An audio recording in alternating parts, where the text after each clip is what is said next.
In Parshat Noach, humans reach for the divine, and intermingling takes place between the sons of God and the daughters of earth. Straight away, we read that the Lord was displeased at the wickedness of Bnei Adam and sends a flood meant to rid the world of evil. Humanity 2.0 starts afresh. Humans are fruitful and multiply. But like Humanity 1.0, this second iteration, once again, is met with disapproval. In the story of the Tower of Babel, as described in Genesis 11, people once again defy God. The nations have wandered from the east. They've settled in the land of Shinar, and things are so simple that they even lack language diversity. It must have been so easy when they began to build a city and a tower that was meant to reach the sky so they could make a name for themselves and not be scattered over all the earth. And then again, God intercedes and stops humans before they can intermingle with the divine. God punishes humanity by confusing their speech and scattering them, exactly what they were trying to avoid. I've got to be honest, this parsha is difficult for me to swallow. In fact, in the women's commentary to the Torah, Doctors Tamara Eskenazi and Andrea Weiss note the similarities of the opening flood story to the Babylonian epics of Gilgamesh and Atrahasis, both dating to the 18th century BCE. In addition, they theorize that the story of the tower is an attempt to counter the grandiose display of the Babylonian ziggurats, which were known to be stairways to heaven. Despite the lack of uniqueness of God's wrath, humans' desire to reach heaven, and the questionable historicity in these stories, we can still discern meaning from God's desire to teach humanity a lesson. And that lesson is acting out of a place of fear.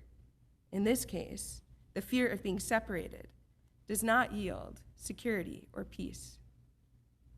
There are times when fear is a good motivator, but there are other times when acting from a place of fear causes us to revert.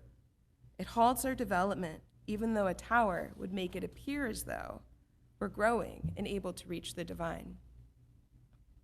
Had Bnei Adam been builders of Torah instead of builders of a tower, they could have more cost-effectively accessed the sacred, and in doing so, created security by building a world of peace and fulfilling the words of the covenant with which God blesses Noah and his progeny at the opening of Genesis 9 when they are commanded to be fruitful and multiply.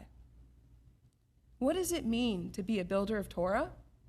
According to Rabbis Eliezer and Hanina and Bavli Yevamot 122b, it is deeply, in its roots, connected to being children of Torah.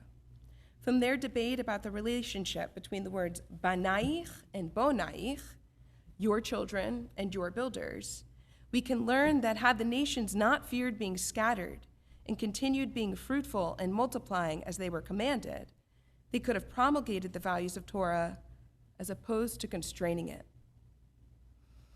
While commentators like Rashi, Rambam, and Radak understand be fruitful and multiply as a blessing and a commandment to literally fill the earth and populate it with descendants, I'd like to offer that it can also mean building Torah by means of disseminating Torah. But to disseminate it, we must first acquire it, a process that is described in Pirkei Avot 6:6, when the rabbis give us a list of 48 ways to be Torahful.